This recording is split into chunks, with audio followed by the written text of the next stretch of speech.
Eran las 3:15 de la madrugada, cuando noté que algo no encajaba en el monitor 16. La imagen mostraba el pasillo del almacén B, completamente vacío, como debería estar a esas horas. Pero había algo en la calidad de la luz que me resultaba extraño. No sabría explicarlo con exactitud. Era como si la iluminación parpadeara levemente, aunque las luces fluorescentes del techo se veían encendidas y estables. Acerqué mi silla al monitor y observé con más atención. Nada se movía. El pasillo seguía vacío, pero esa sensación de que algo no era del todo correcto persistía, molesta, como una piedrecita en el zapato. Llevaba poco más de 4 meses trabajando como vigilante de seguridad en ese centro de distribución de las afueras de Guadalajara. Un edificio enorme, moderno, de esos que de día están llenos de actividad, pero que de noche se transforman en algo distinto, más grande, más silencioso, más vacío de lo que un sitio tan grande debería estar. Yo tenía 25 años entonces. Acababa de dejar la universidad en tercero de informática, sin terminarla, con esa mezcla de alivio y culpa que te acompaña cuando abandonas algo que se supone que deberías completar. Necesitaba trabajar, necesitaba dinero, y los turnos nocturnos pagaban mejor. Esa fue toda mi lógica. No pensé mucho más allá.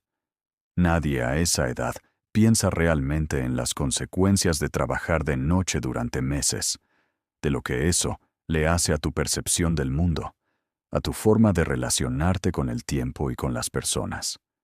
El trabajo consistía básicamente en vigilar. 32 cámaras de seguridad distribuidas por todo el complejo.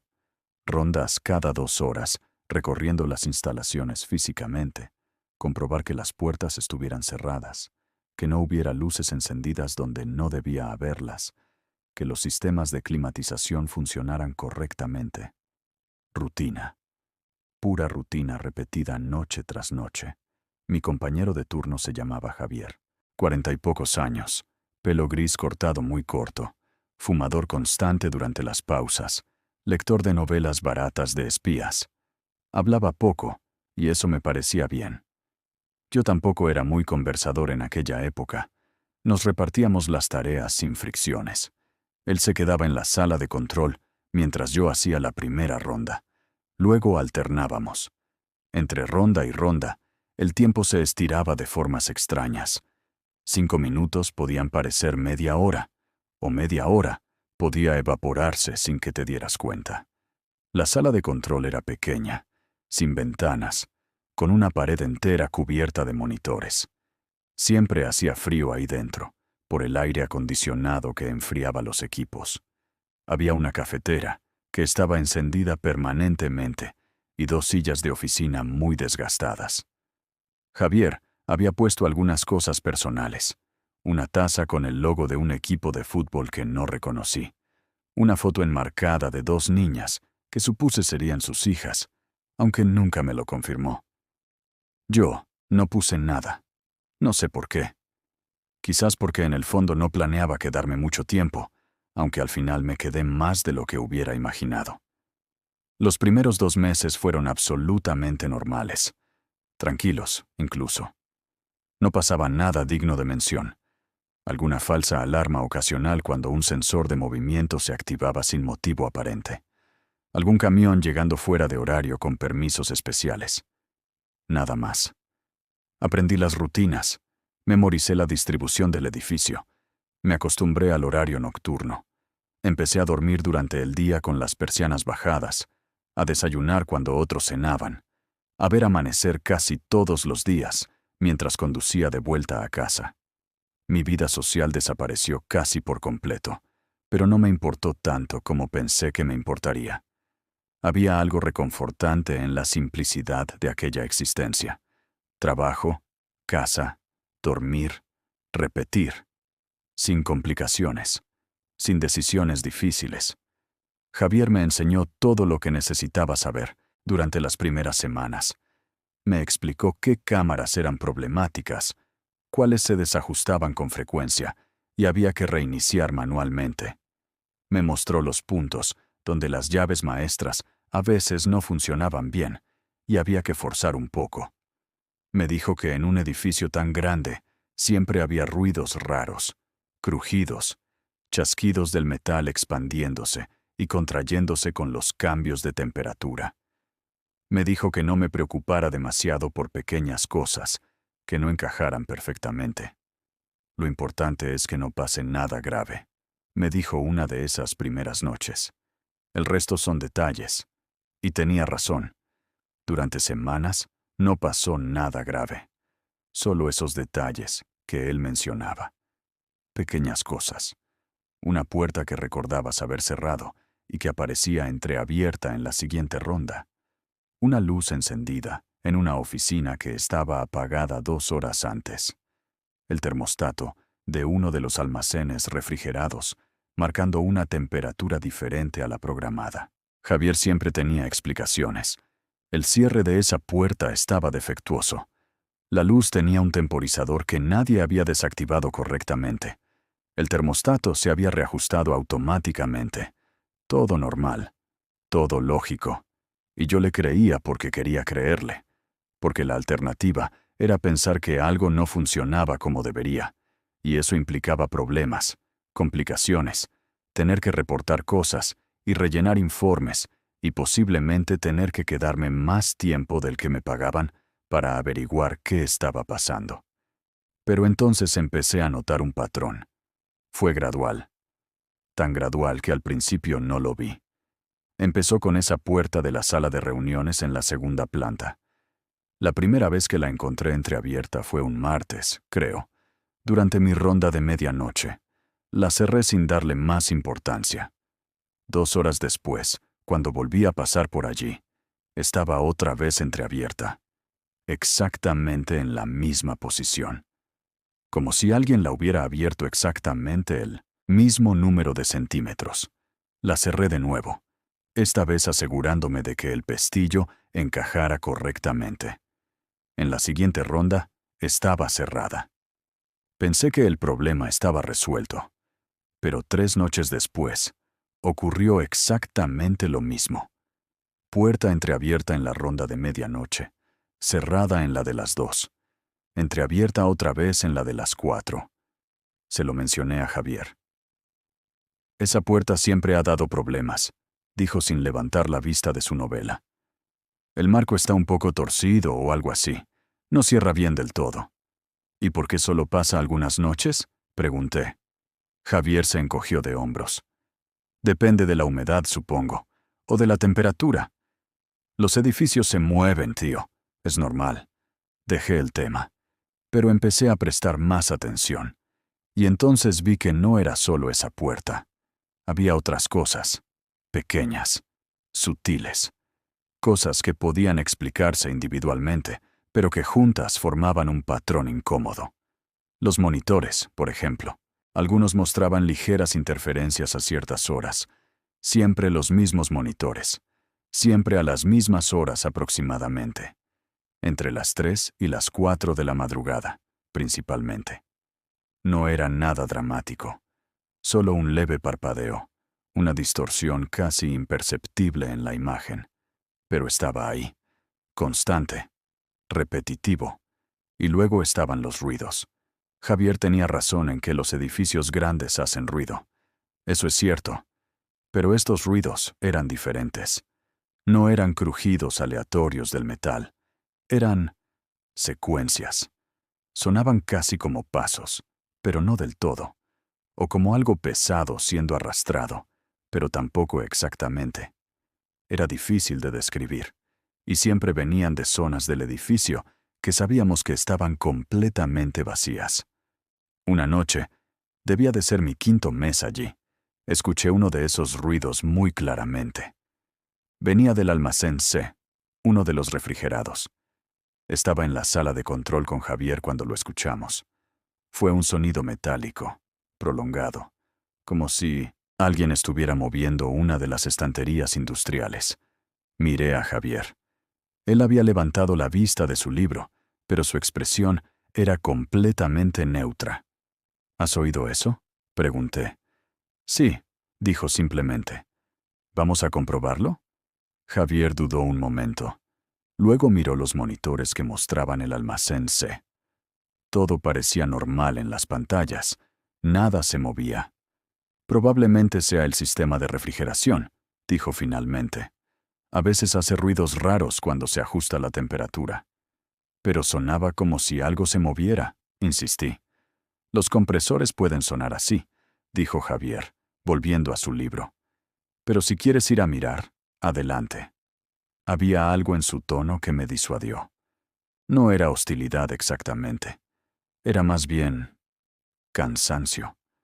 Como si ya hubiera tenido esta conversación demasiadas veces y supiera que no llevaría a ninguna parte. No fui a comprobar el almacén C esa noche. Me quedé en la sala de control, mirando los monitores, esperando ver algún movimiento que explicara el ruido. No vi nada, pero tampoco pude sacudirme la sensación de que había tomado la decisión equivocada al no ir. Las semanas siguientes fueron tranquilas otra vez. Los pequeños detalles persistían, pero me acostumbré a ellos. Es sorprendente lo rápido que te adaptas a cosas que inicialmente te parecen extrañas. El cerebro humano es muy bueno normalizando anomalías, cuando la alternativa es un estado constante de alerta e incomodidad. Empecé a conocer mejor a Javier en ese periodo, aunque conocer quizás sea una palabra demasiado fuerte. Hablábamos más durante las noches tranquilas. Él me contaba cosas sobre su vida, pero siempre de forma vaga, sin detalles concretos. Tenía familia, eso estaba claro por la foto de las niñas. Había trabajado en seguridad toda su vida adulta, en diferentes sitios, siempre en turnos nocturnos. Le gustaba la tranquilidad de la noche, decía, el silencio, la ausencia de gente. ¿Nunca te da miedo?, le pregunté una noche. Estar en un sitio tan grande, tan vacío, toda la noche. Javier me miró como si fuera una pregunta absurda. ¿Miedo de qué?, preguntó. No sé. ¿De que pase algo? ¿Cómo qué? No supe qué responder, porque realmente no sabía de qué tenía miedo.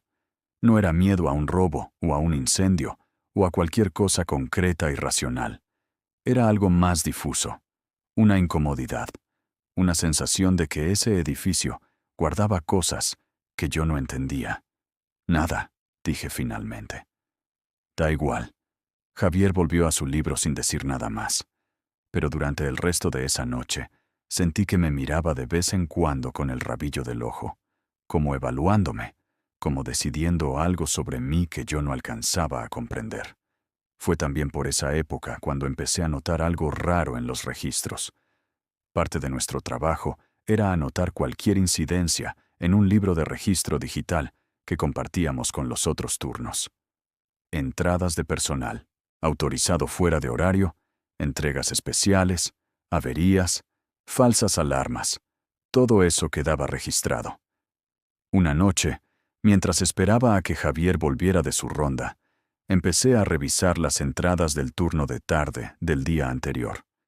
Había una nota sobre una entrega especial en el muelle 2 a las 7 de la tarde. Normal. Pero luego, cuando revisé las grabaciones de las cámaras de esa zona a esa hora, no vi ninguna entrega. El muelle estaba vacío. Revisé la hora varias veces, pensando que me había confundido. Pero no. La nota decía específicamente 7 de la tarde, muelle 2. Y las grabaciones mostraban que a esa hora no había nadie allí.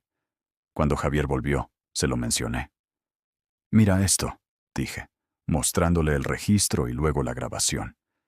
Dice que hubo una entrega a las 7, pero en la cámara no se ve nada. Javier se acercó y miró la pantalla. Su expresión no cambió.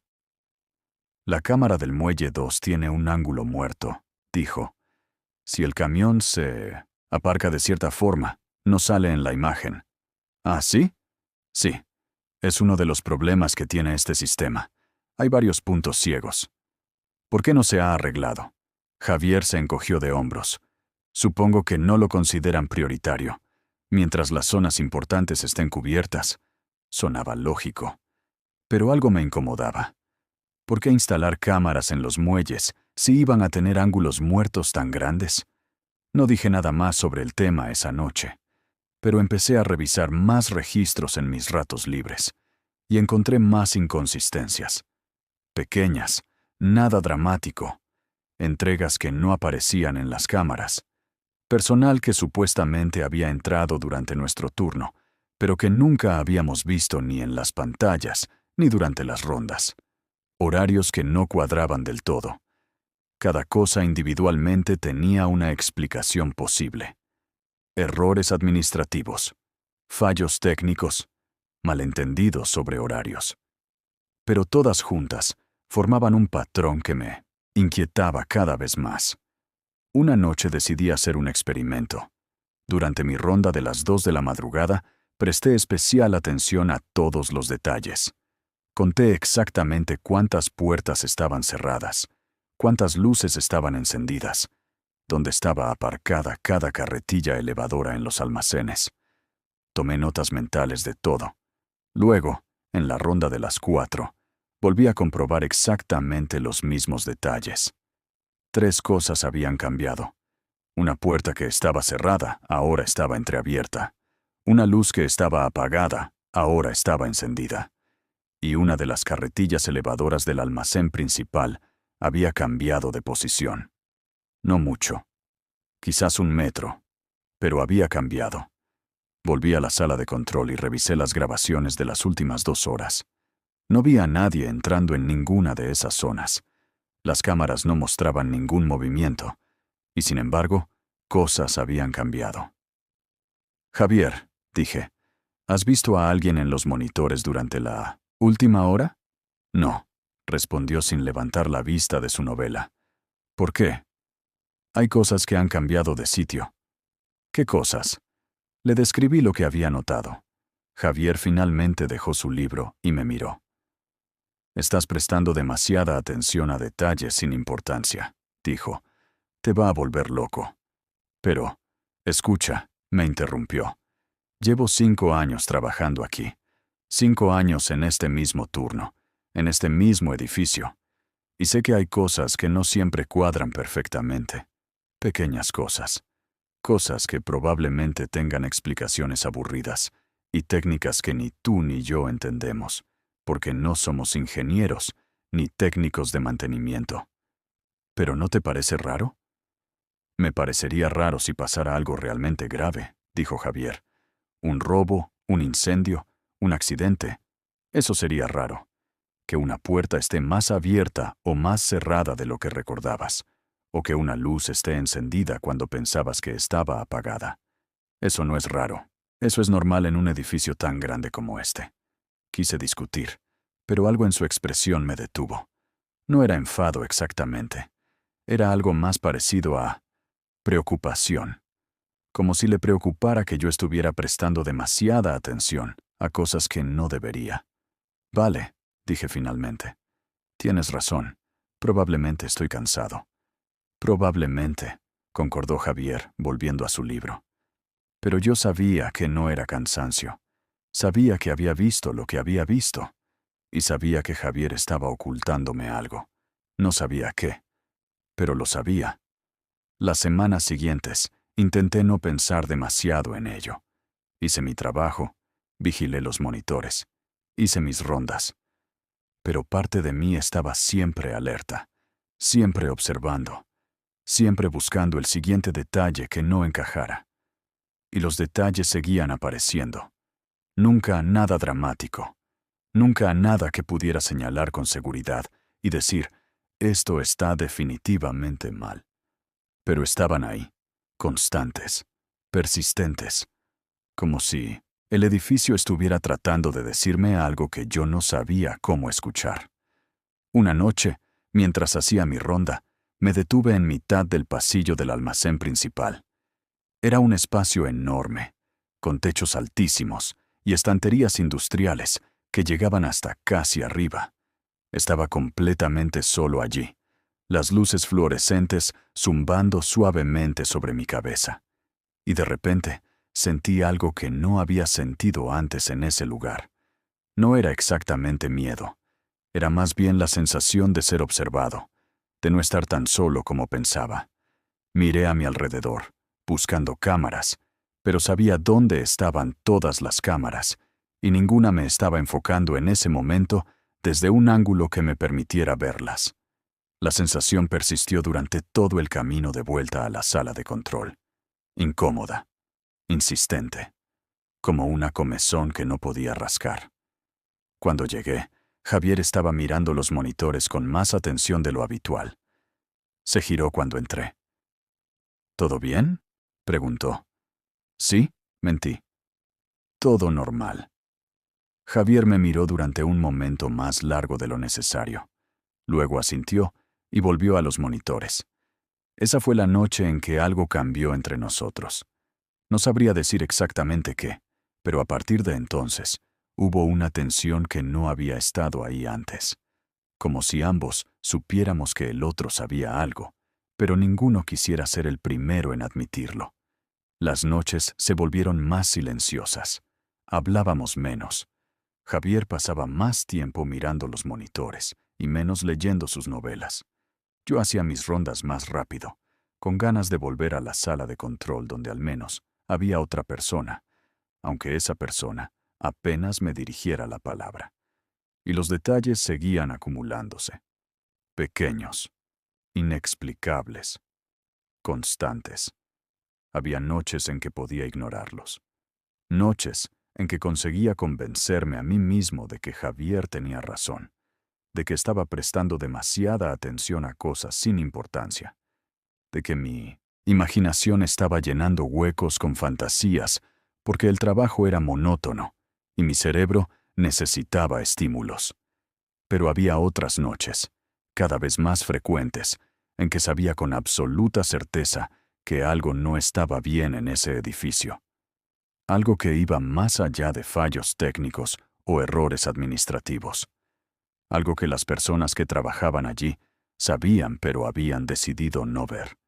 Y yo estaba empezando a entender por qué habían tomado esa decisión. Porque ver significaba tener que hacer algo al respecto. Y hacer algo al respecto significaba complicaciones, problemas, posiblemente perder el trabajo que necesitaba para pagar el alquiler y la comida. Así que yo también empecé a no ver, o al menos a pretender que no veía. Dejé de hacer comentarios a Javier sobre las cosas raras. Dejé de revisar tan exhaustivamente las grabaciones. Dejé de prestar atención a cada pequeño detalle que no encajara. Me convertí en lo que se esperaba que fuera. Un vigilante que vigilaba pero no veía demasiado. Un empleado que hacía su trabajo sin hacer preguntas incómodas. Y durante un tiempo, eso funcionó. Las noches se volvieron más soportables. La tensión con Javier disminuyó. Todo volvió a una rutina casi confortable.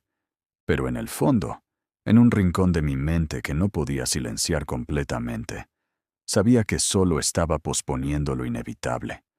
Sabía que tarde o temprano pasaría algo que no podría ignorar.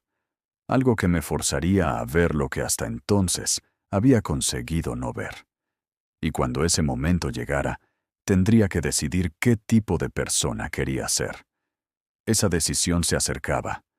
Lo sentía acercarse como se siente una tormenta antes de que llegue, cuando el aire cambia y el silencio se vuelve demasiado denso. Pero todavía faltaban algunas semanas para eso. Todavía tenía tiempo de fingir que todo estaba bien, de hacer mi trabajo, de cobrar mi nómina, de vivir mi vida sencilla y predecible. Todavía tenía tiempo de no saber, y por el momento, eso era suficiente. Fue en octubre cuando todo empezó a desmoronarse de verdad. No de golpe. Nunca es de golpe. Es un proceso gradual, como cuando miras una pared agrietada y te das cuenta de que la grieta es un poco más larga cada día, hasta que un día miras y la grieta atraviesa toda la pared y ya no puedes fingir que no está ahí. La primera grieta seria apareció un martes por la noche. Estaba haciendo mi ronda de las 12 cuando encontré la puerta del almacén B completamente abierta. No entreabierta como otras veces, abierta de par en par. Las luces del interior estaban encendidas, algo que definitivamente no era normal, porque ese almacén raramente se usaba de noche. Me detuve en el umbral y miré hacia adentro. El almacén estaba aparentemente vacío. Filas de estanterías metálicas cargadas con material de embalaje, palés apilados, cajas de cartón. Todo en su sitio. Pero las luces estaban encendidas y la puerta estaba abierta. Saqué la radio para llamar a Javier, pero antes de que pudiera hablar, escuché voces. Venían de algún lugar al fondo del almacén. Voces bajas, masculinas, hablando en un tono que no conseguía distinguir desde donde estaba. Guardé la radio y entré despacio, intentando no hacer ruido con mis pasos. El almacén B era largo y estrecho, con un pasillo central y pasillos laterales entre las estanterías. Las voces parecían venir del final del pasillo central. Avancé pegado a una de las estanterías, usando las sombras que proyectaban para ocultarme. No sabía por qué me estaba escondiendo. Era mi trabajo estar allí. Si había personas en el almacén, tenía todo el derecho de identificarlas y preguntarles qué hacían. Pero algo en el tono de esas voces, algo en la forma en que sonaban casi conspiratorias, me hizo querer observar primero y actuar después. Llegué casi al final del pasillo y me asomé con cuidado. Había 3 hombres. No los reconocí. Nunca los había visto antes. 2 de ellos vestían monos de trabajo oscuros, sin distintivos de ninguna empresa. El tercero llevaba ropa de calle normal, vaqueros y una chaqueta. Estaban junto a una de las puertas de servicio del fondo, esas puertas pequeñas que dan acceso a los pasillos técnicos y a los sótanos. Hablaban en voz baja, pero no susurraban. Era como si no esperaran que nadie los escuchara, como si tuvieran completa confianza en que estaban solos. No conseguía entender lo que decían. No era español, eso seguro. Tampoco sonaba como inglés. Era algo más gutural, con consonantes duras que no reconocía.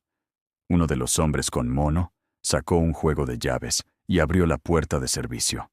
Los 3 entraron. La puerta se cerró detrás de ellos con un clic metálico suave. Me quedé allí parado durante un momento, que pareció mucho más largo de lo que probablemente fue. ¿Qué acababa de ver? ¿Quiénes eran esos hombres?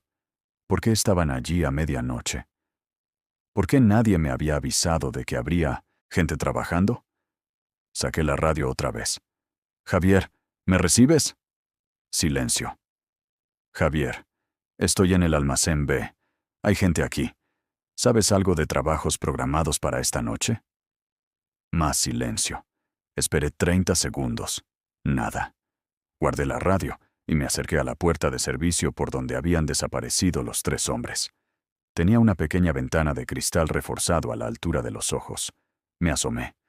Al otro lado, había una escalera metálica que bajaba. Las luces estaban encendidas.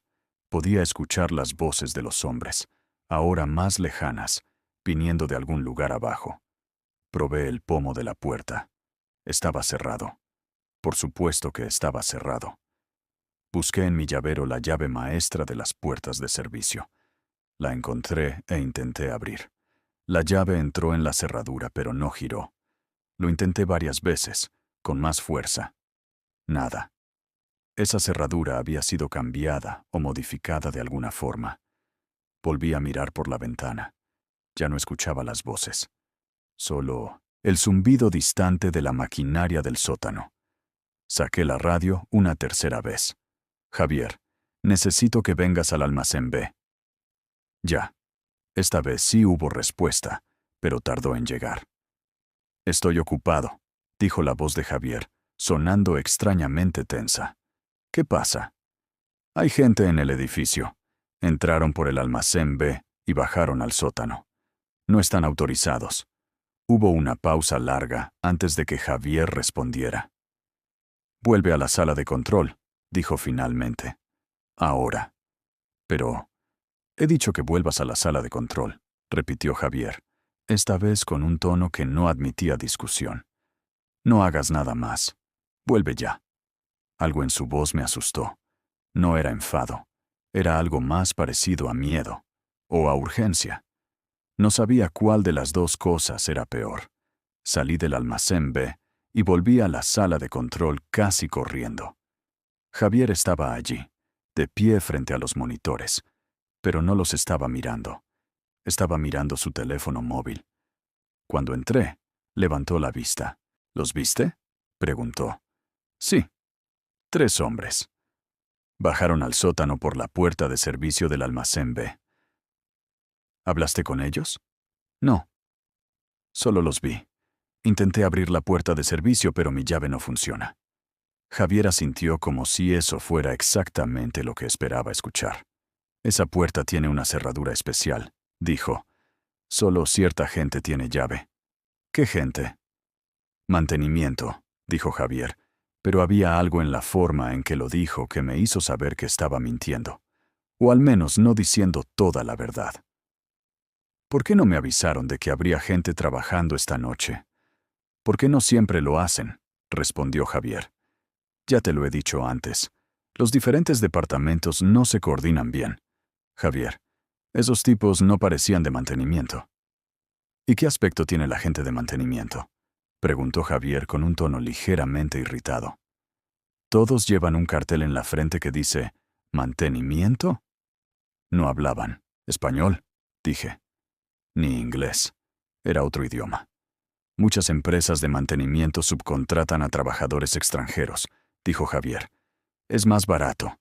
Búlgaros, rumanos, ucranianos. Es normal. Sonaba plausible. Técnicamente, todo lo que Javier estaba diciendo sonaba plausible. Pero había algo en su lenguaje corporal, en la forma en que evitaba mirarme directamente a los ojos, que me decía que estaba incómodo con esta conversación. ¿Cuánto tiempo estarán ahí?, pregunté. No lo sé, dijo Javier. Unas horas, supongo. Depende del trabajo que estén haciendo. ¿Y nosotros qué hacemos? Nada, dijo Javier. Nosotros no hacemos nada. Seguimos con nuestro trabajo normal. Ellos hacen el suyo. Me senté en mi silla y miré los monitores. El almacén B aparecía en el monitor 16. Ahora las luces estaban apagadas otra vez. La puerta seguía abierta. ¿Deberíamos cerrar la puerta del almacén B?, pregunté. La dejaron abierta. Déjala, dijo Javier. La cerrarán cuando terminen. ¿Y si alguien entra? Nadie va a entrar, dijo Javier con una certeza que me resultó extraña. Nadie entra aquí por las noches aparte de nosotros. Esa afirmación era obviamente falsa. Acabábamos de ver a 3 personas entrar, pero no dije nada. Había algo en el ambiente de la sala de control esa noche, una tensión que podía sentir físicamente, que me hacía no querer presionar más. Javier volvió a mirar su teléfono. Escribió algo. Esperó respuesta. La recibió. Asintió para sí mismo, como satisfecho. Luego guardó el teléfono y se sentó. «Hazme un favor», dijo sin mirarme. «Cuando hagas la siguiente ronda, no vayas al almacén B. Sáltalo». «¿Por qué?» «Porque esa gente está trabajando y no queremos molestarlos», dijo Javier. «Es simple cortesía profesional. Pero es mi trabajo comprobar todas las zonas». «Esta noche no», dijo Javier, finalmente mirándome directamente. «Esta noche el almacén B está fuera de límites. ¿Entendido?» No era una pregunta, era una orden. Y la forma en que Javier me miró cuando la dio me dejó claro que no había espacio para discusión. «Entendido», dije. El resto de esa noche fue extremadamente incómodo. Hice mi ronda de las 2 evitando el almacén B, como me habían ordenado. Cuando volví a la sala de control, Javier apenas me dirigió la palabra. Se quedó mirando los monitores en silencio, fumando un cigarrillo tras otro, a pesar de que estaba prohibido fumar dentro del edificio. Sobre las 4 de la madrugada, vi movimiento en el monitor del almacén B. Los 3 hombres habían vuelto a aparecer. Salieron por la puerta de servicio, cruzaron el almacén y desaparecieron de las cámaras. Minutos después, escuché un coche arrancando en el aparcamiento exterior. Javier se levantó.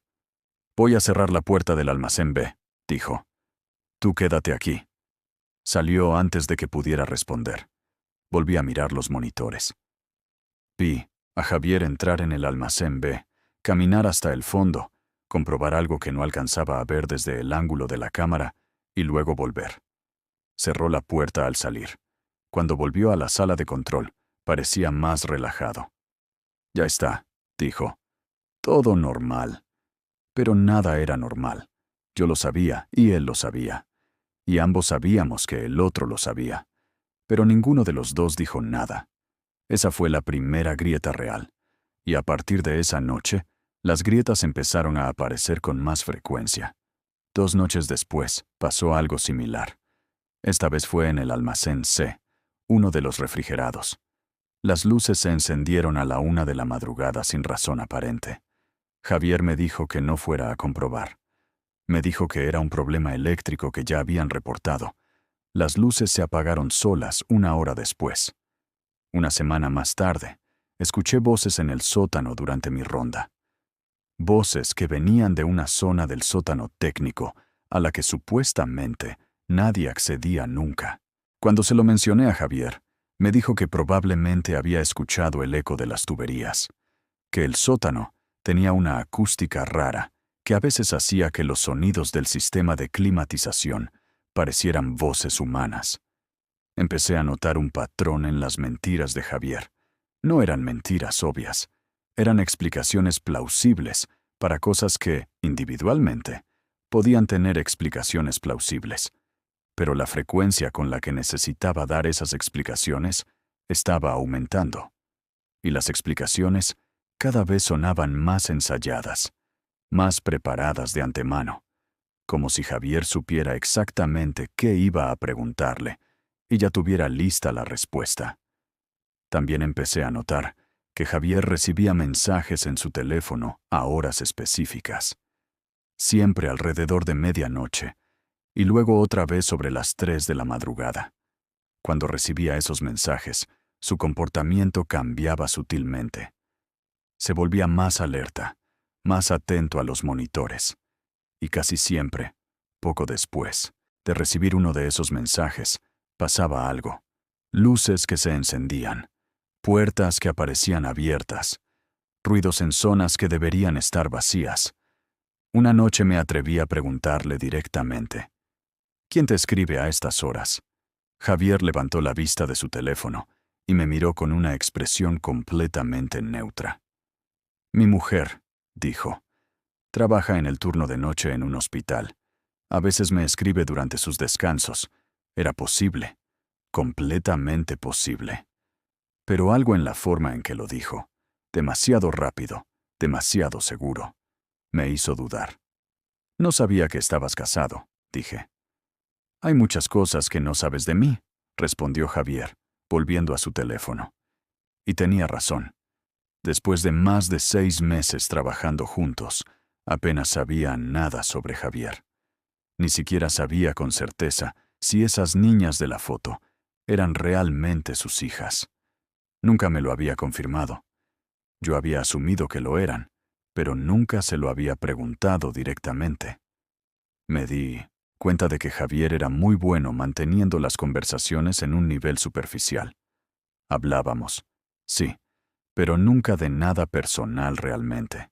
Y cuando yo intentaba profundizar, Javier tenía una habilidad especial para desviar la conversación, o para dar respuestas tan vagas que parecían informativas, pero en realidad no decían nada.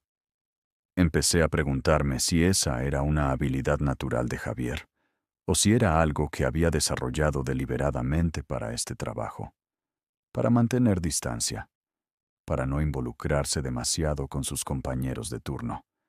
Las semanas pasaron y las anomalías continuaron, pequeñas, constantes, inexplicables si las mirabas de cerca, pero cada una con una explicación superficialmente razonable si no querías mirar demasiado de cerca.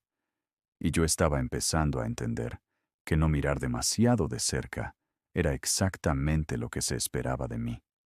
Una noche, mientras Javier estaba en el baño, Aproveché para revisar el registro digital de incidencias de 1995, los últimos meses. Busqué específicamente entradas sobre trabajos de mantenimiento en horario nocturno. No encontré ninguna, ni una sola entrada que mencionara a empresas externas trabajando durante nuestro turno. Eso no significaba necesariamente que esos trabajos no estuvieran autorizados. Podía significar simplemente que se registraban en algún otro sistema al que yo no tenía acceso, o que quien los autorizaba no consideraba necesario informarnos. Había muchas explicaciones posibles, pero también podía significar algo completamente diferente. Cuando Javier volvió, lo miré de forma diferente. Intenté ver más allá de la fachada del vigilante de seguridad, cansado y desinteresado. Intenté ver qué más podría haber ahí, y lo que vi me asustó un poco, porque vi a alguien que estaba constantemente alerta, a pesar de aparentar desinterés. Alguien que siempre sabía exactamente dónde estaba yo, qué estaba haciendo, qué monitores estaba mirando. Alguien que controlaba las situaciones de formas sutiles que yo estaba empezando a reconocer solo ahora. ¿Qué miras?, preguntó Javier, dándose cuenta de que lo estaba observando. Nada, dije rápidamente. Estaba pensando en otra cosa. Javier me sostuvo la mirada durante un momento más largo de lo cómodo. Luego asintió y volvió a su libro. Pero no pasó ni una sola página durante los siguientes 20 minutos. Solo fingía leer mientras me observaba con el rabillo del ojo. Esa noche decidí hacer algo que probablemente era estúpido. Durante mi ronda de las 4 de la madrugada, volví al almacén B. No entré. Solo me quedé en la puerta, escuchando. Al principio no escuché nada. Luego, muy tenuemente, llegó un sonido. No eran voces esta vez. Era algo mecánico, como un motor funcionando en algún lugar profundo del edificio. Un motor que no había escuchado antes, en todos mis meses, trabajando allí. Intenté abrir la puerta del almacén con mi llave maestra. Funcionó. Entré. Las luces estaban apagadas. Las encendí. El almacén parecía exactamente como siempre.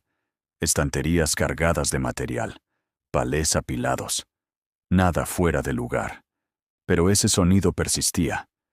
Venía definitivamente de la puerta de servicio del fondo. Me acerqué a la puerta y puse la oreja contra el metal. El sonido era más claro ahora. Definitivamente era maquinaria de algún tipo, funcionando en el sótano. Maquinaria que yo no sabía que existía. Saqué mi llavero otra vez e intenté abrir la puerta de servicio. Como la última vez, la llave no funcionó. La cerradura había sido cambiada, pero esta vez noté algo más. Había marcas recientes en el marco de la puerta. Marcas de desgaste, como si esa puerta se abriera y cerrara con mucha más frecuencia de lo que una puerta de servicio debería abrirse. Saqué mi teléfono móvil e hice una foto de las marcas. No sabía por qué. No sabía qué iba a hacer con esa foto, pero sentí la necesidad de documentar algo, lo que fuera, porque estaba empezando a sentir que todo esto era demasiado grande para mí y necesitaba algún tipo de evidencia de que no me lo estaba imaginando. Volví a la sala de control. Javier estaba exactamente donde lo había dejado, sentado en su silla, con su libro abierto. Pero cuando entré, vi su mano moviéndose rápidamente desde el teclado del ordenador, como si hubiera estado escribiendo algo y no quisiera que lo viera. ¿Todo bien en la ronda?, preguntó sin levantar la vista. Todo bien, mentí. ¿Revisaste el almacén B? La pregunta me pilló por sorpresa. Se suponía que no debía revisar el almacén B. Él mismo me lo había dicho. Sí, dije, decidiendo que mentir más sería peor. Pasé por allí.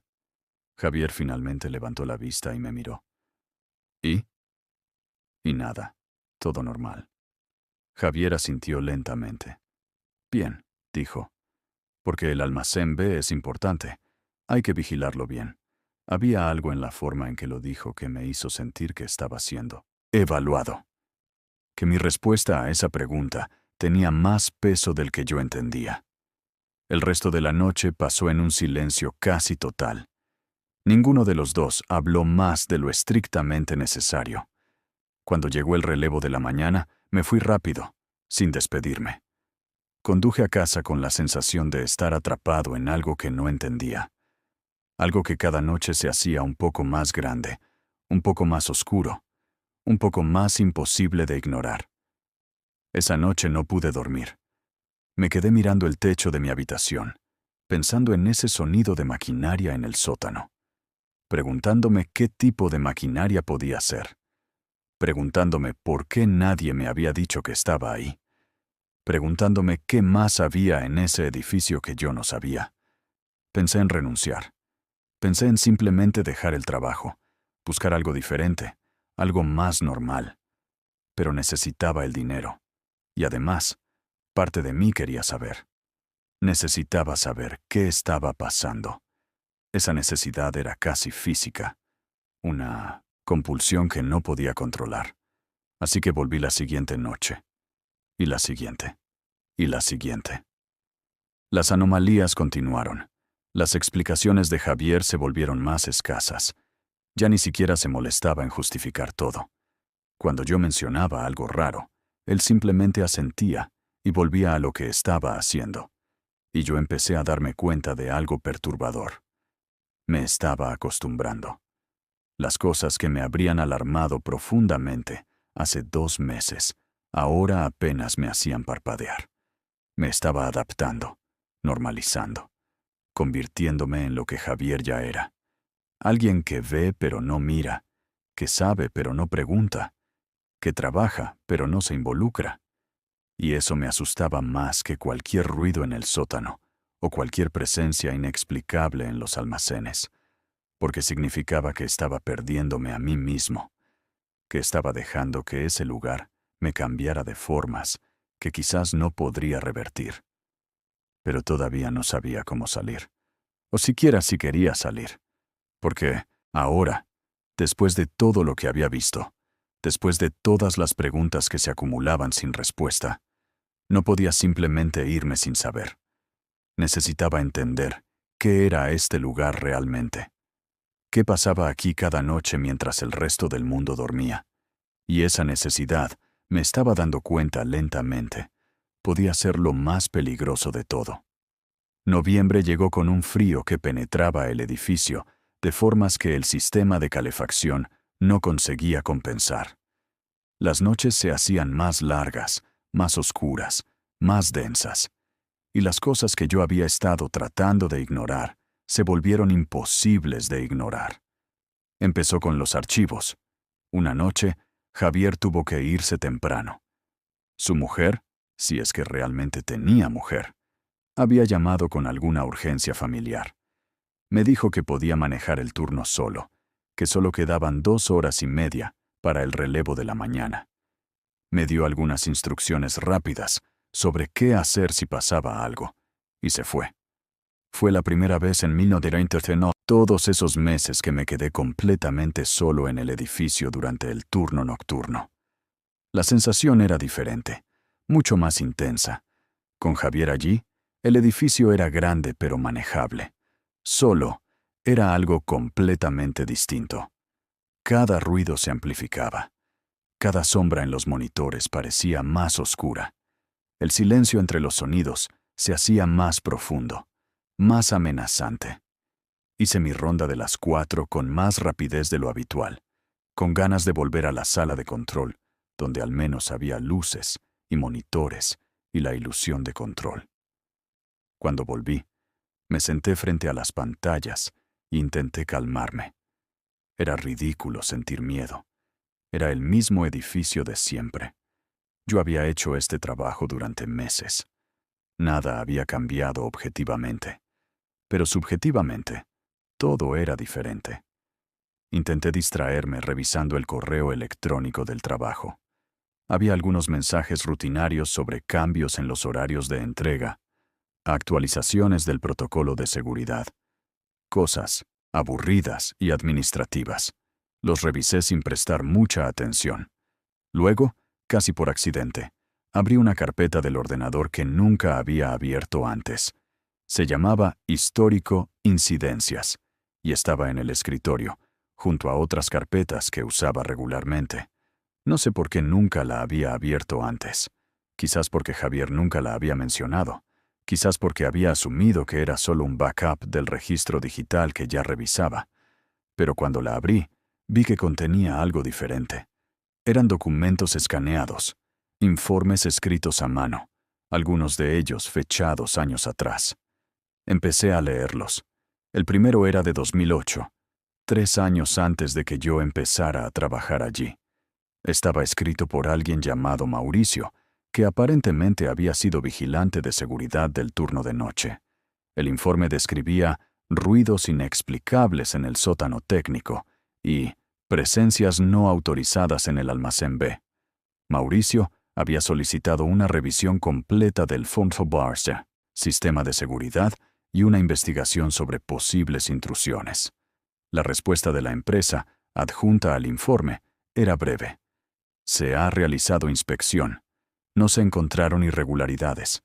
Los ruidos son atribuibles al sistema de climatización. No hay evidencia de intrusiones. Abrí el siguiente documento.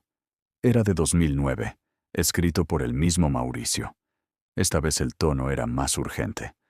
Solicito formalmente que se instalen cámaras adicionales en el sótano técnico. He observado movimiento de materiales no registrados durante el turno nocturno. Considero que esto representa un riesgo de seguridad significativo. La respuesta: solicitud denegada. Presupuesto no disponible para cámaras adicionales. Los movimientos de material están autorizados por Departamento de Logística. Había más informes de Mauricio, cada vez más frustrados, cada vez describiendo cosas más específicas, voces en idiomas extranjeros, vehículos no registrados en el aparcamiento, personal sin identificación accediendo a zonas restringidas, y luego, abruptamente, los informes de Mauricio se detenían. El último estaba fechado en marzo de 2010. Después de eso, nada.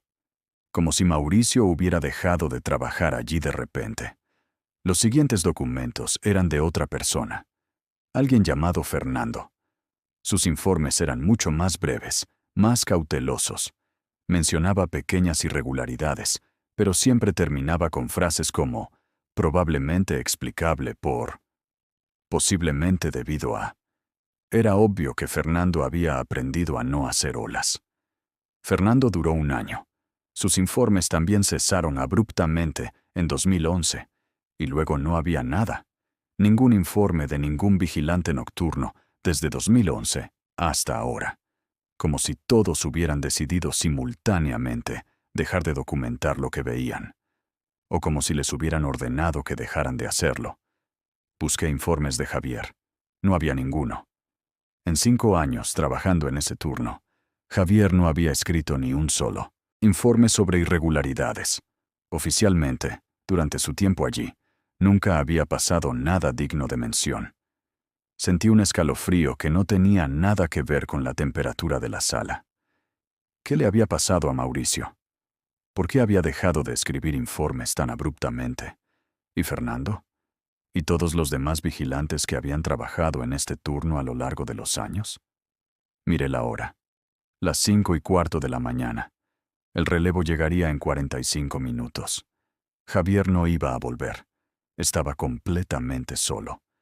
Tomé una decisión estúpida. Salí de la sala de control y me dirigí al almacén B. Esta vez no iba solo a escuchar. Esta vez iba a entrar en ese maldito sótano, con llave o sin llave. Cuando llegué a la puerta de servicio del fondo del almacén, la maquinaria seguía funcionando. Podía sentir la vibración a través del metal de la puerta. Saqué mi llavero e intenté todas las llaves que tenía, una por una. Ninguna funcionó. Entonces, recordé que en el almacén había herramientas, carretillas, equipos de carga y también algunas herramientas básicas de mantenimiento. Busqué hasta que encontré una palanca metálica. Volví a la puerta. No soy una persona violenta. No soy alguien que normalmente rompa cosas. Pero en ese momento, con toda la frustración y el miedo y la confusión acumulados durante meses, metí la palanca en el marco de la puerta y empujé con toda mi fuerza. El marco crujió. La madera alrededor de la cerradura empezó a astillarse. Empujé más fuerte. Algo se dio con un chasquido seco y la puerta se abrió. Al otro lado había una escalera metálica que descendía hacia la oscuridad. Las luces del sótano estaban apagadas. Encendí mi linterna y empecé a bajar. El aire se volvía más frío a medida que descendía, y el sonido de la maquinaria se hacía más fuerte. No era el zumbido familiar de los sistemas de climatización. Era algo más pesado, más industrial, como turbinas o compresores de gran tamaño. Llegué al final de la escalera y me encontré en un pasillo de hormigón. Las paredes estaban desnudas, sin pintar, con tuberías expuestas corriendo por el techo. Había varias puertas a ambos lados del pasillo, todas cerradas. El sonido venía de algún lugar al final del pasillo. Avancé despacio, alumbrando con la linterna. El haz de luz temblaba porque mi mano temblaba. La última puerta del pasillo era diferente a las demás. Era más nueva, de metal reforzado, con una cerradura electrónica. Tenía una pequeña ventana de cristal grueso a la altura de los ojos. Me acerqué y miré por la ventana. Lo que vi no tenía sentido. Era una sala grande, mucho más grande de lo que debería caber en el sótano de ese edificio. Estaba llena de equipos que no reconocí. No eran calderas ni compresores de aire acondicionado. Eran otra cosa. Máquinas con pantallas digitales, mostrando números que cambiaban constantemente. Cables gruesos conectándolo todo. Y en el centro de la sala, algo que parecía un tanque cilíndrico de metal, de unos 3 metros de alto, con tubos conectados en la parte superior. No había nadie dentro. La sala estaba vacía de personas, pero las máquinas funcionaban solas, zumbando y vibrando, haciendo ese ruido que había estado escuchando durante semanas. ¿Qué demonios era todo eso? Intenté abrir la puerta, pero, como esperaba, estaba cerrada. La cerradura electrónica tenía un lector de tarjetas. No tenía ninguna tarjeta, y aunque la tuviera, dudaba que mi nivel de acceso fuera suficiente. Di un paso atrás y saqué mi teléfono. Hice varias fotos a través de la ventana. La calidad no era muy buena por el reflejo del cristal, pero algo se distinguía. Entonces escuché algo que me heló la sangre. Pasos. Viniendo de la escalera por donde había bajado. Alguien estaba bajando al sótano. Apagué la linterna inmediatamente y busqué dónde esconderme. Había una alcoba pequeña un poco más atrás en el pasillo, donde confluían varias tuberías. Me metí ahí y me quedé completamente inmóvil. Los pasos llegaron al pie de la escalera y se detuvieron. Escuché una voz masculina hablando en voz baja. No era Javier. Era alguien que no conocía. Hablaba en ese idioma extranjero que había escuchado antes, el que no conseguía identificar. Luego escuché otra voz respondiendo. Esta vez sí reconocí la voz. Era Javier. Hablaba en ese mismo idioma extranjero. Fluidamente, como si fuera su lengua materna. Sentí que el suelo se movía bajo mis pies. Javier hablaba ese idioma. Javier estaba aquí. Javier no se había ido por ninguna emergencia familiar. Todo había sido una mentira para dejarme solo y ver qué hacía. Las voces se acercaban por el pasillo. Venían directamente hacia donde yo estaba escondido. No había forma de que no me encontraran. Me preparé mentalmente para ser descubierto. Intenté pensar en alguna excusa, alguna explicación plausible para estar allí. Pero sabía que no había ninguna. Había forzado una puerta. Había bajado a una zona claramente restringida. No había excusa posible. Los pasos se detuvieron justo frente a mi escondite. Contuve la respiración. Y entonces escuché el sonido de una puerta abriéndose. La puerta de la sala con las máquinas. Entraron. La puerta se cerró detrás de ellos. Esperé 30 segundos que parecieron 30 minutos. Luego, muy despacio, Salí de mi escondite. Las voces venían claramente de dentro de la sala. Hablaban de algo técnico, con términos que no entendía. Esta era mi oportunidad de salir. Tenía que volver a la escalera, subir al almacén, cerrar la puerta que había forzado lo mejor que pudiera, y volver a la sala de control antes de que se dieran cuenta de que había estado allí. Empecé a caminar hacia la escalera, intentando no hacer ningún ruido. Estaba a mitad del pasillo cuando mi pie chocó con algo metálico en el suelo. Hizo un ruido. No muy fuerte, pero en el silencio del sótano sonó como una explosión. Las voces dentro de la sala se detuvieron abruptamente. No esperé más. Corrí hacia la escalera y empecé a subir. Detrás de mí escuché la puerta de la sala abriéndose.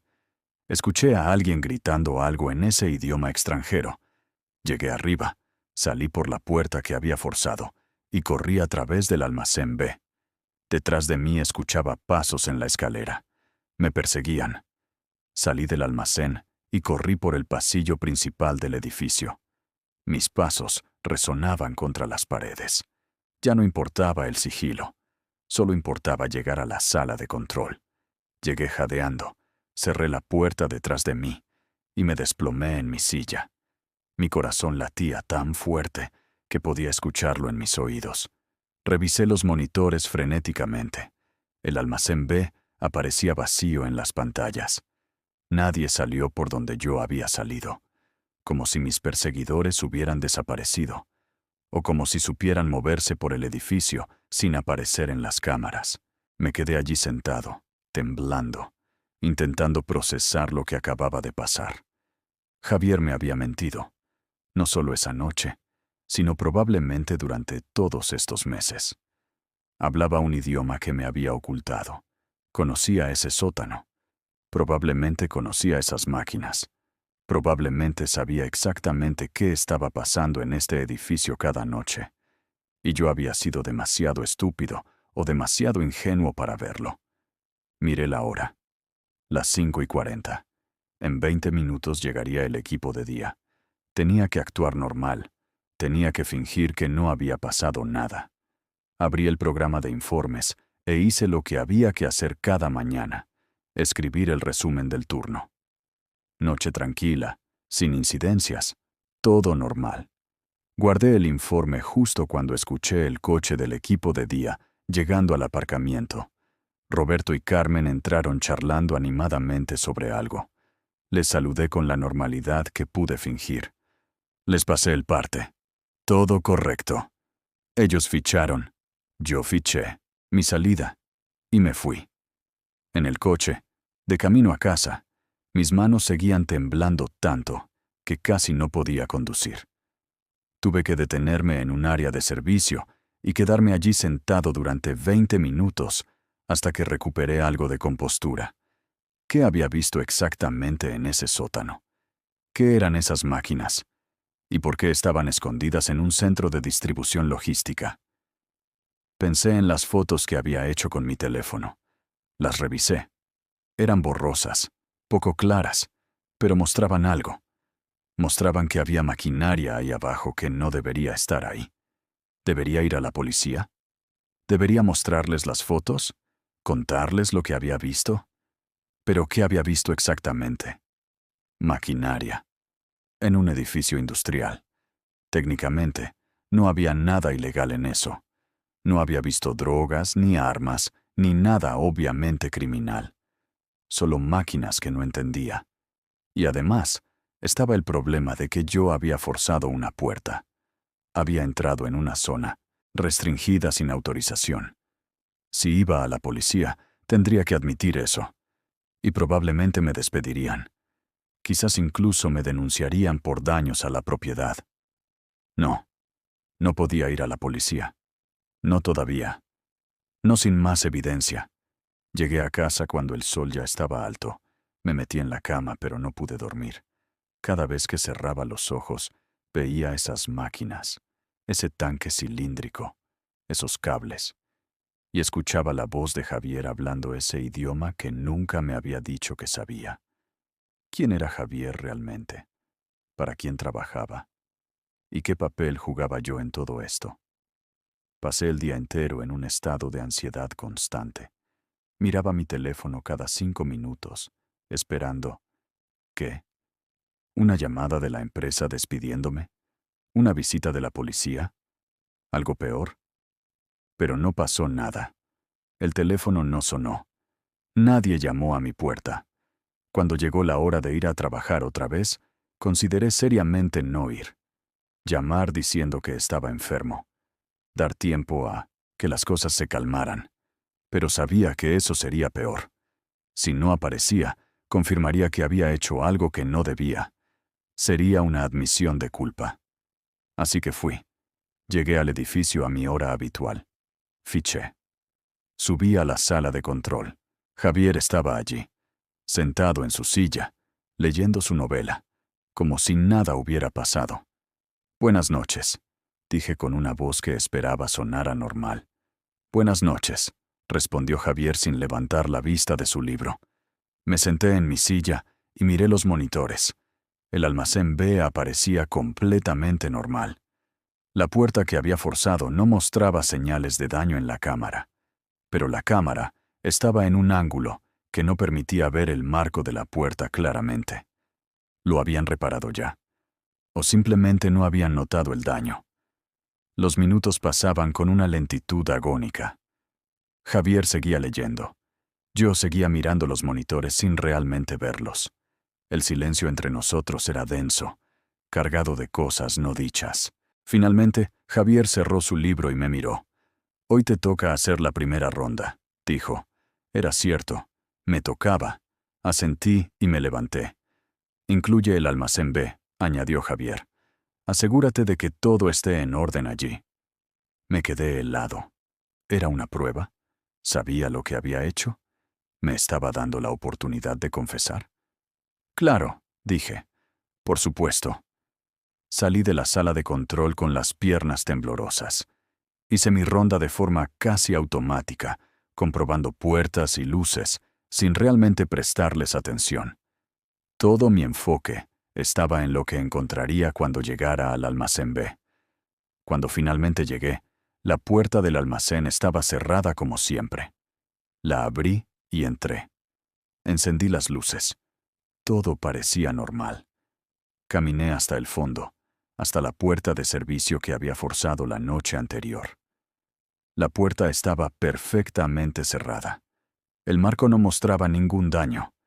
Era como si nunca la hubiera forzado.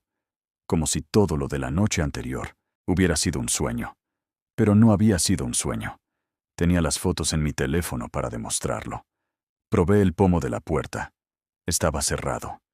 Saqué mi llavero e intenté abrirla con la llave maestra. Esta vez, la llave funcionó. La puerta se abrió sin resistencia. Al otro lado estaba la escalera que bajaba al sótano. Pero ahora había luces encendidas en el sótano. Podía ver el pasillo de hormigón al pie de la escalera. ¿Querían que bajara? ¿Era eso? ¿Me estaban invitando a bajar? O quizás era una trampa. Quizás me esperaban allí abajo. Di un paso atrás y cerré la puerta con cuidado. Volví a la sala de control. Javier me miró cuando entré. ¿Todo bien?, preguntó. «Todo bien», dije. Javier asintió y volvió a su libro. Pero ambos sabíamos que nada estaba bien. Ambos sabíamos que yo había visto algo que no debía ver. Y ambos sabíamos que ahora teníamos que decidir qué hacer al respecto. Esa noche no pasó nada más. Hicimos nuestras rondas en 1909. Silencio. No hablamos. Cuando llegó el relevo de la mañana, me fui sin despedirme. Pero sabía que esto no había terminado. De hecho, apenas estaba empezando. Los días que siguieron fueron los más extraños de mi vida. Seguía yendo al trabajo cada noche, haciendo mis rondas, vigilando los monitores. Y Javier seguía allí, leyendo sus novelas, bebiendo café, actuando como si nada hubiera cambiado. Pero todo había cambiado. Había una tensión constante en el aire. No hablábamos más de lo estrictamente necesario. Cuando nuestras miradas se cruzaban, duraban un segundo demasiado largo. Había algo no dicho flotando entre nosotros constantemente, algo que ninguno de los dos se atrevía a mencionar primero. Volví a bajar al sótano 2 noches después, esta vez oficialmente, con Javier sabiendo exactamente dónde estaba. Me dijo que comprobara un problema con el sistema de climatización. Me dio la llave de la puerta de servicio del almacén B. La misma puerta que yo había forzado, que luego había sido reparada, y que ahora aparentemente yo tenía permiso para abrir. Bajé con la linterna, esperando encontrar esa sala con las máquinas. Pero cuando llegué al pasillo del sótano, la puerta con la cerradura electrónica ya no estaba. O más bien, estaba. Pero ahora era una puerta normal, de madera, sin ventana. La abrí.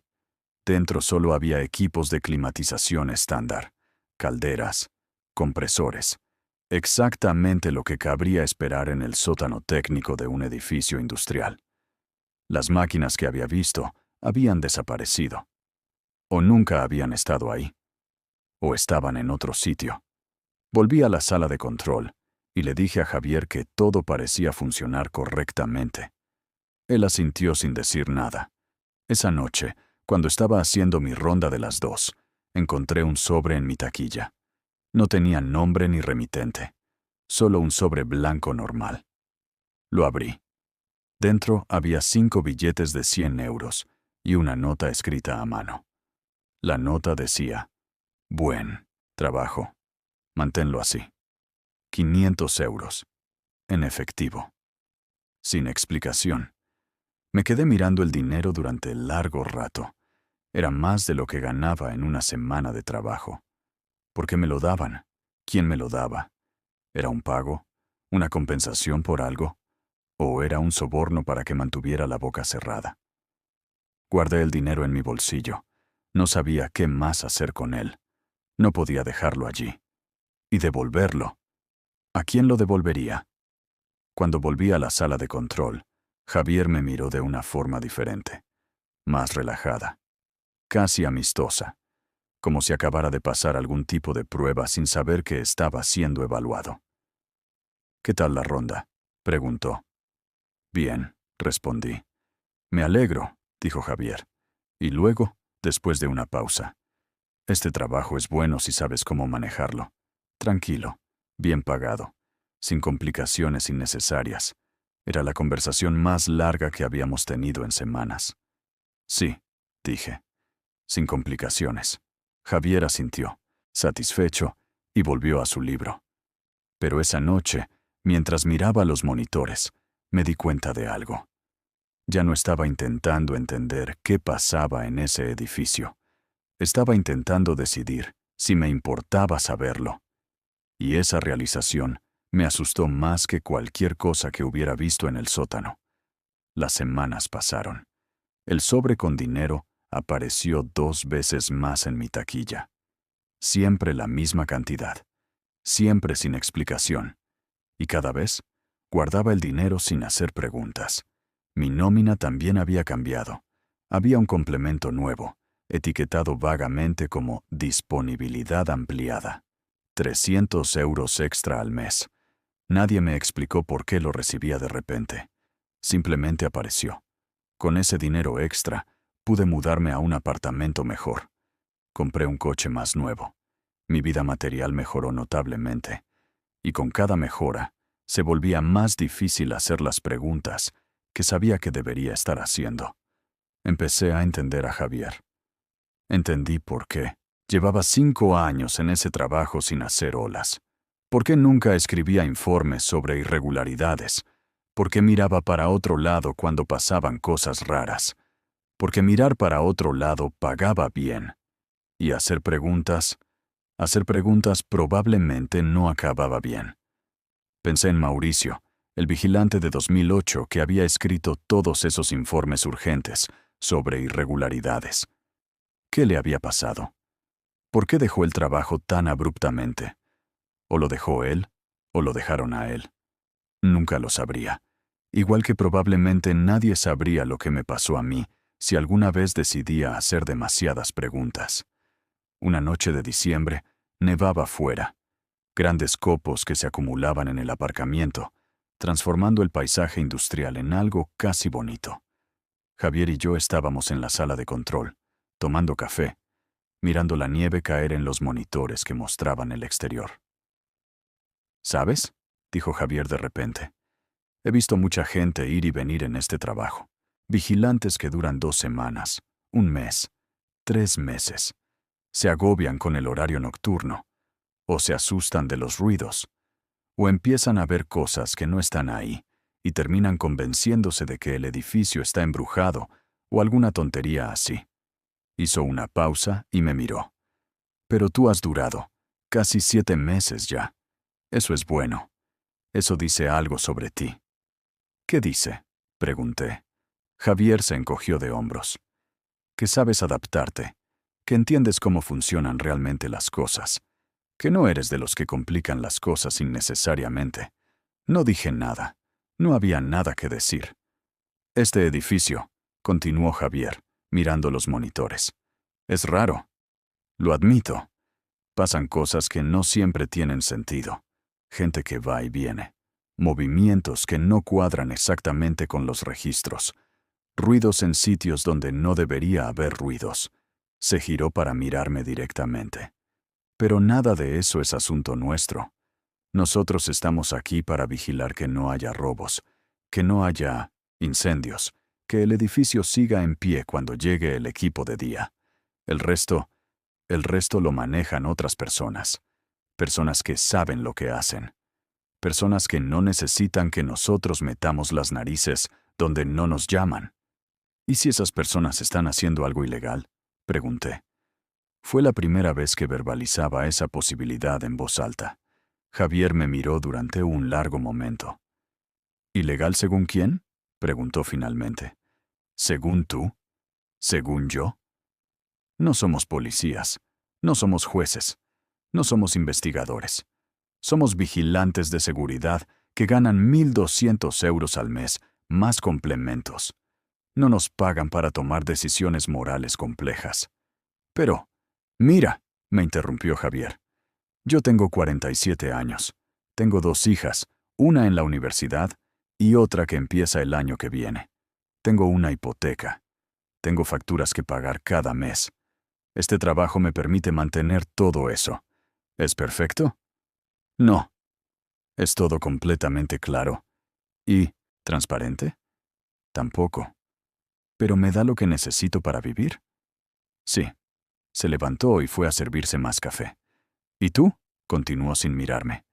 Tú tienes 26 años. Dejaste la universidad. Vives solo. No tienes muchas opciones mejores ahora mismo, ¿verdad? Este trabajo te da estabilidad. Te da un sueldo decente. Te permite vivir tu vida sin demasiado estrés. Volvió a sentarse. Así que mi consejo, como compañero que te aprecia, es que disfrutes de eso. Haz tu trabajo. Cobra tu nómina. Vive tu vida. Y no te compliques con preguntas que probablemente no tienen respuestas que quieras escuchar. Era la conversación más directa que habíamos tenido nunca, y sabía que era lo más cercano a la verdad que Javier me diría jamás. Pero lo que me inquietaba era que tenía razón. Tenía completamente razón. Yo no tenía opciones mejores. Necesitaba este trabajo. Y cuestionarlo, investigarlo, hacer olas, solo podía terminar mal para mí. Esa noche, después de esa conversación, algo se rompió dentro de mí. O quizás se solidificó. No estoy seguro de cuál de las dos cosas es más precisa. Dejé de buscar explicaciones. Dejé de prestar atención a las inconsistencias. Cuando veía algo raro, miraba hacia otro lado. Cuando escuchaba ruidos inexplicables, los atribuía al edificio. Cuando encontraba puertas abiertas que deberían estar cerradas, simplemente las cerraba y seguía adelante. Me convertí en lo que el trabajo necesitaba que fuera, un par de ojos que veía solo lo que debía ver, y nada más. Los meses siguientes fueron, paradójicamente, los más tranquilos de mi tiempo allí. No porque dejaran de pasar cosas raras, seguían pasando, pero yo había dejado de registrarlas como raras. Se habían convertido en normal. Hubo una noche en febrero, cuando vi en los monitores a un grupo de personas, Debían ser 5 o 6, entrando por uno de los muelles de carga a las 3 de la madrugada. No estaban en ningún registro. No tenían autorización que yo supiera. Cargaron algo en un camión y se fueron. Le mencioné a Javier que había visto actividad en el muelle 3. Entrega especial, dijo sin levantar la vista de su libro. Ya está autorizada. Ah, vale, dije. Y eso fue todo. No pregunté quién la había autorizado. No pregunté qué estaban entregando. No escribí ningún informe. Me había convertido exactamente en lo que Mauricio probablemente había odiado. En lo que Fernando había aprendido a ser para sobrevivir. En lo que Javier había sido durante años. Pero la parte más perturbadora era que ya no me molestaba tanto. Me había adaptado. El cerebro humano es increíblemente bueno, normalizando lo anormal, cuando la alternativa es demasiado incómoda. En marzo empecé a salir con una chica que conocí en un bar. Sara. Trabajaba como enfermera en el turno de tarde en un hospital. Nuestros horarios raramente coincidían, pero cuando lo hacían, era agradable. Ella no me preguntaba mucho sobre mi trabajo y yo no le contaba nada. Era más fácil así. Mi vida se había asentado en una rutina extrañamente confortable. Trabajo nocturno 4 días a la semana. Sueldo decente con esos complementos misteriosos. Tiempo libre para hacer lo que quisiera. Una relación sin complicaciones. Un apartamento mejor que el anterior. Objetivamente, mi vida había mejorado desde que empecé ese trabajo. Pero había un precio. Lo sabía.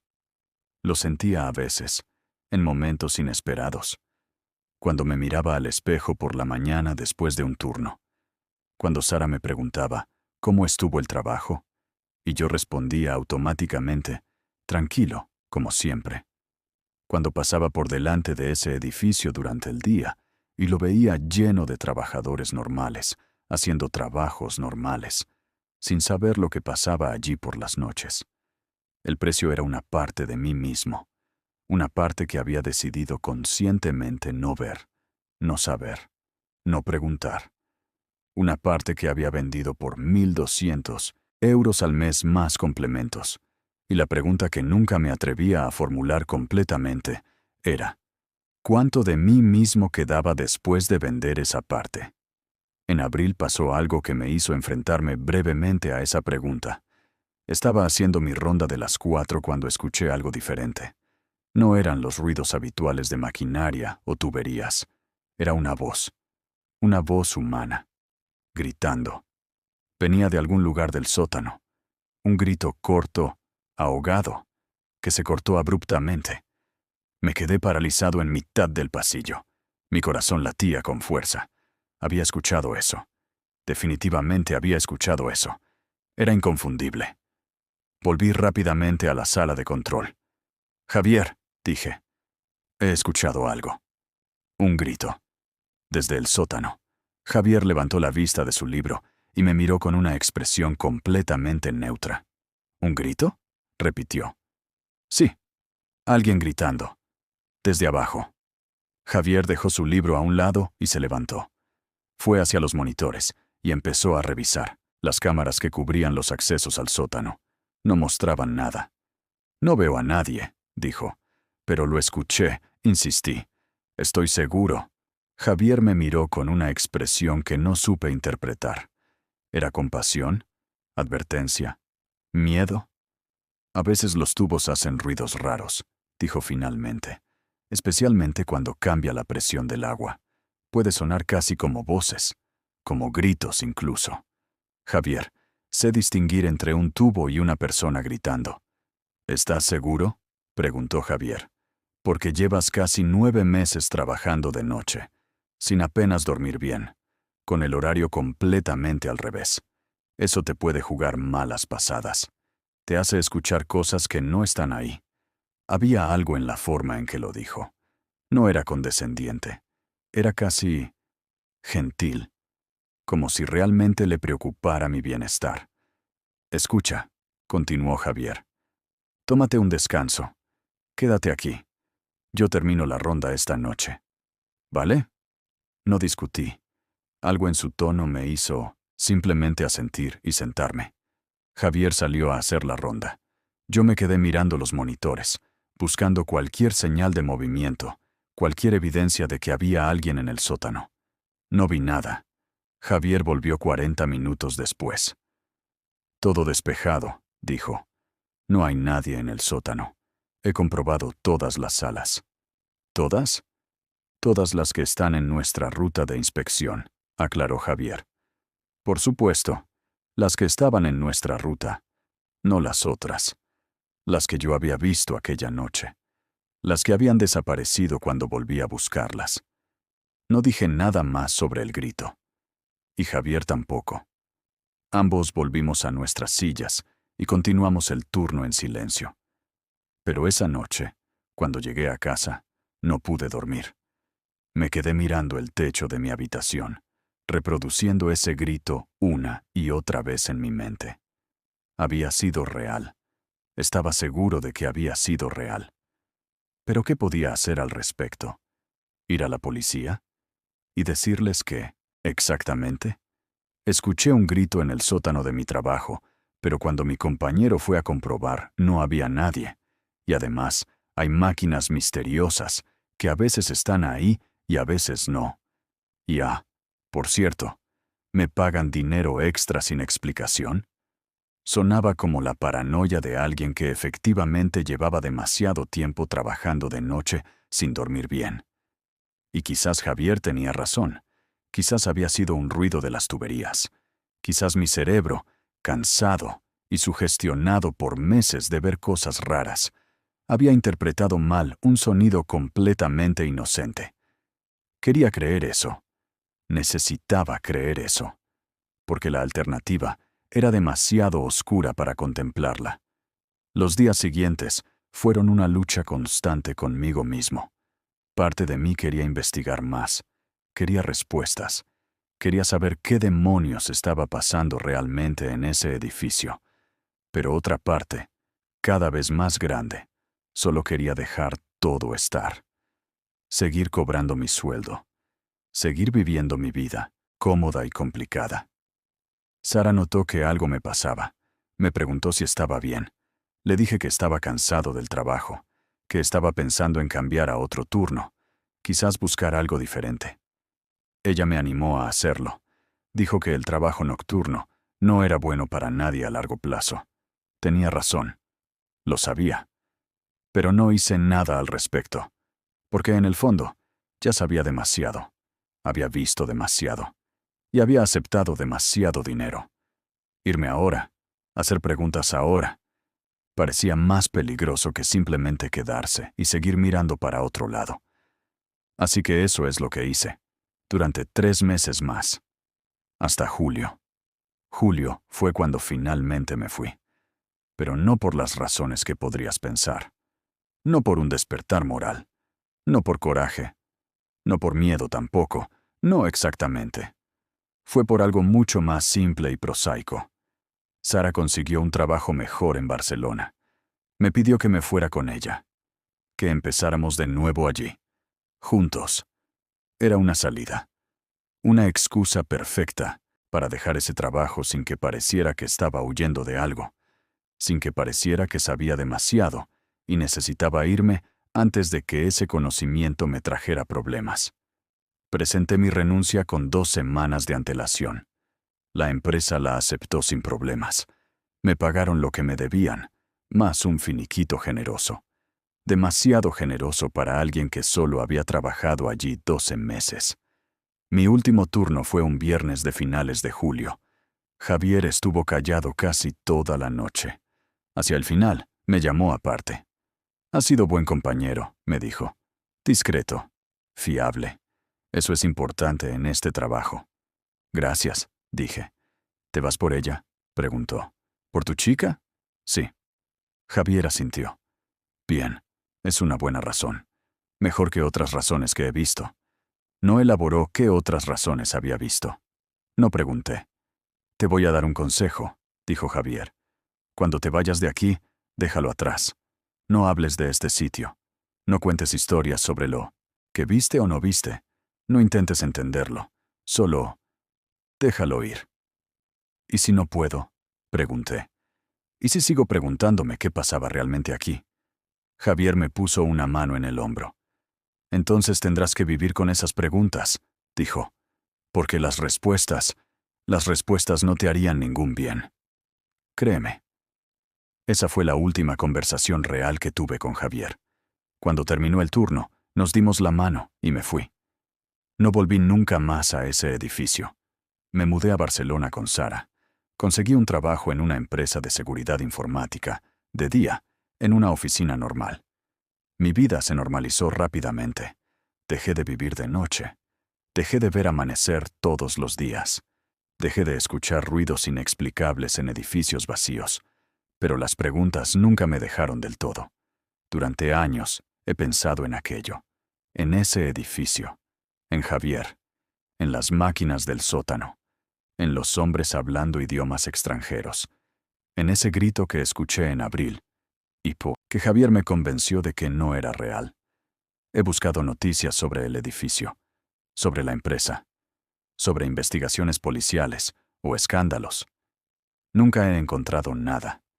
El edificio sigue operativo. Sigue siendo un centro de distribución logística perfectamente normal y legal. He pensado en contactar a Mauricio, el vigilante que escribió todos esos informes en 2008, pero no sé cómo encontrarlo. Y además, ¿qué le diría? Hola, trabajé en tu antiguo trabajo y también vi cosas raras. ¿Quieres hablar de ello? ¿De qué serviría? A veces pienso en llamar a Javier. Tengo su número. Nunca lo he borrado. Pero nunca marqué, porque en el fondo sé que Javier no me diría nada que no me haya dicho ya. Y porque temo que si lo llamo, si demuestro que sigo pensando en aquello, podría... no sé. ¿Podría qué? Atraer atención no deseada. Recordarles a quien quiera que maneje todo eso que yo existo y que sé cosas. Suena paranoico. Lo sé. Pero después de trabajar allí, después de ver lo que vi, la paranoia no parece tan irracional. Sara y yo nos casamos. Tenemos una hija ahora. 2 años. Mi vida es buena. Normal. Segura. Pero hay noches, no muchas, pero algunas, en las que me despierto a las 3 de la madrugada y no puedo volver a dormirme. Y en esas noches, pienso en ese edificio. Pienso en quién está trabajando allí ahora. Pienso en si están viendo las mismas cosas que yo vi. Pienso en si están haciendo las mismas preguntas que yo hice. Pienso en si están tomando las mismas decisiones. Y pienso en esa sala con las máquinas que vi una vez y que luego desapareció. Pienso en qué eran. Pienso en para qué servían. Pienso en si siguen ahí, en algún lugar de ese sótano, haciendo lo que sea que hacen, operadas por gente que habla idiomas que no reconozco y que aparece y desaparece sin dejar rastro. Pienso en ese grito que escuché en abril, el que Javier me dijo que eran las tuberías, el que he intentado convencerme durante años de que efectivamente eran las tuberías, pero no lo eran. Lo sé en lo más profundo de mi ser. Era una persona real, gritando desde algún lugar bajo tierra en ese edificio, gritando y luego quedándose en silencio abruptamente. ¿Qué le pasó a esa persona? ¿Está bien? ¿Está viva? ¿O estaba pidiendo ayuda que nunca llegó porque el único que la escuchó decidió mirar para otro lado? Esa es la pregunta que realmente me atormenta. No qué pasaba en ese edificio, no quién lo manejaba o con qué propósito, sino mi propia complicidad, mi propia decisión de no saber, de no ayudar, de proteger mi comodidad y mi seguridad a costa de... ¿Qué exactamente? No lo sé.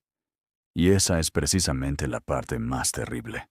He pensado 1000 veces en ir a la policía ahora que ya no trabajo allí, ahora que estoy lejos, ahora que teóricamente no tengo nada que perder. Pero siempre encuentro razones para no hacerlo.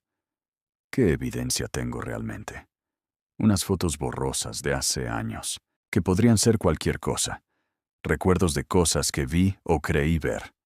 sospechas. Nada concreto. Nada que justifique una investigación. Y además está el miedo. Un miedo que no es completamente racional, pero que siento en mis entrañas. El miedo de que si hablo, si llamo la atención sobre todo aquello, algo malo podría pasar. A mí, a mi familia. No sé qué exactamente, pero el miedo está ahí. Así que me callo, como me callé entonces, como Javier se llamaba, como probablemente todos los vigilantes que trabajaron allí antes y después se callan. El silencio es más seguro. El silencio paga mejor. El silencio te permite dormir por las noches, excepto cuando no puedes. Hace 3 meses recibí un correo electrónico, de una dirección que no reconocí. El asunto decía, tu tiempo en el centro de distribución. Lo abrí con el corazón acelerado. El mensaje era breve. Espero que estés bien. Espero que hayas seguido mi consejo. Algunas cosas es mejor dejarlas en el pasado. Cuida de tu familia. J. Era Javier. Tenía que ser Javier. Nadie más sabría contactarme sobre eso. Nadie más hablaría en esos términos. Lo que me perturbó no fue el mensaje en sí. Fue el hecho de que Javier había esperado años para enviarlo. ¿Por qué ahora? ¿Había pasado algo? ¿Había alguien más haciendo preguntas? ¿O simplemente era un recordatorio? Una forma sutil de decirme, sé dónde estás. Sé que tienes familia. No hagas tonterías. No respondí el correo. Ni siquiera sé si debería haberlo abierto. Pero no pude evitarlo. Desde entonces he estado más nervioso, más atento a mi alrededor, buscando coches que me sigan, personas que me miren demasiado tiempo. Sé que probablemente es paranoia. Probablemente Javier solo quería saludar, recordar viejos tiempos de una forma retorcida. Pero no puedo sacudirme la sensación de que hay ojos en mí, de que hay gente que sabe lo que sé, de que mi silencio no es simplemente mi elección, sino algo que se espera de mí, algo que se exige. Y esa es la verdad final, la que me ha costado años admitir. No dejé ese trabajo. Ese trabajo nunca me dejó realmente a mí.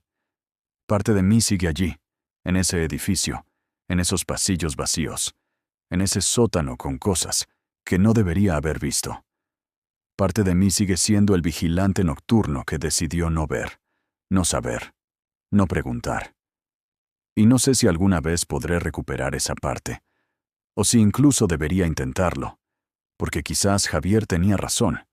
Quizás las respuestas no me harían ningún bien. Quizás es mejor vivir con las preguntas que enfrentarse a verdades que podrían destruir la vida cómoda y segura que he construido. Quizás. Pero eso no hace que las noches sean más fáciles. No hace que las preguntas desaparezcan.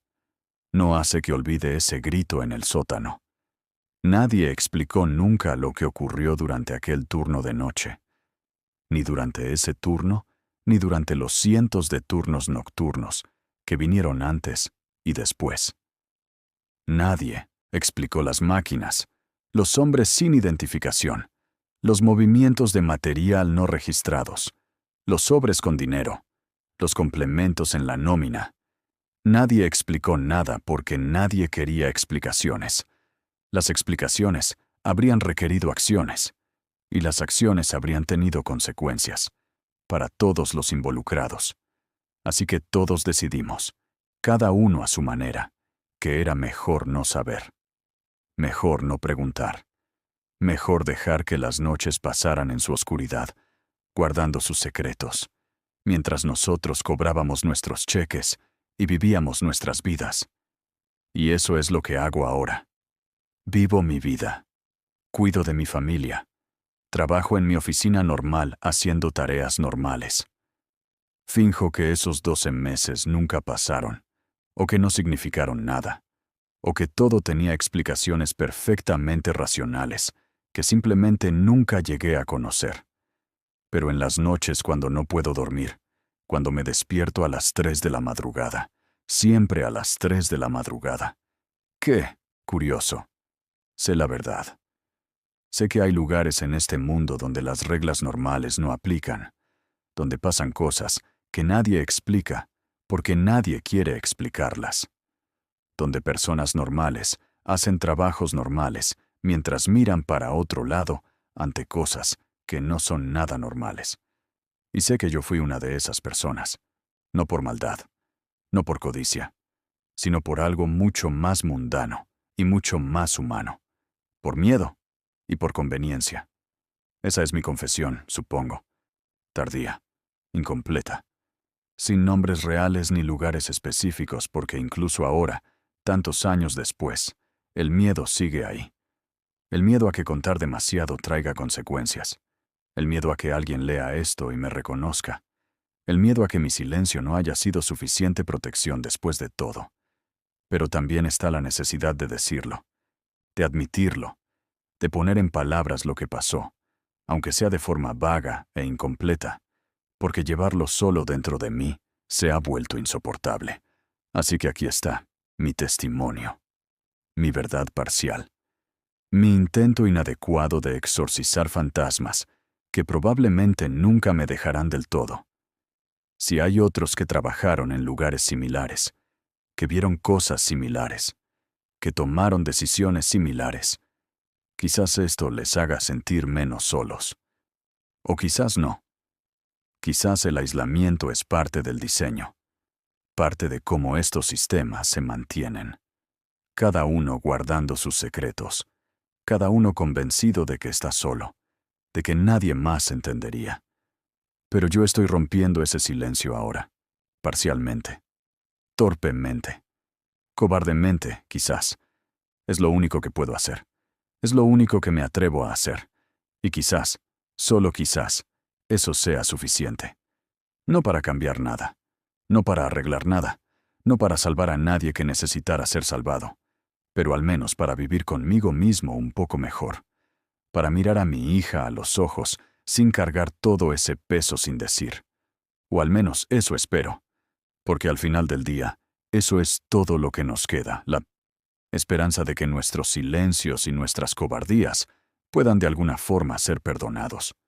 Por otros, por nosotros mismos, aunque en el fondo sabemos que probablemente no lo merecen. Y esa es la parte más difícil de vivir con lo que sé.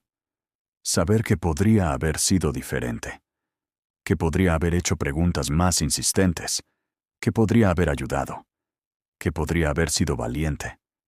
Pero no lo fui. Y ahora tengo que vivir con eso. Todos los días, todas las noches, especialmente las noches. Siempre las noches.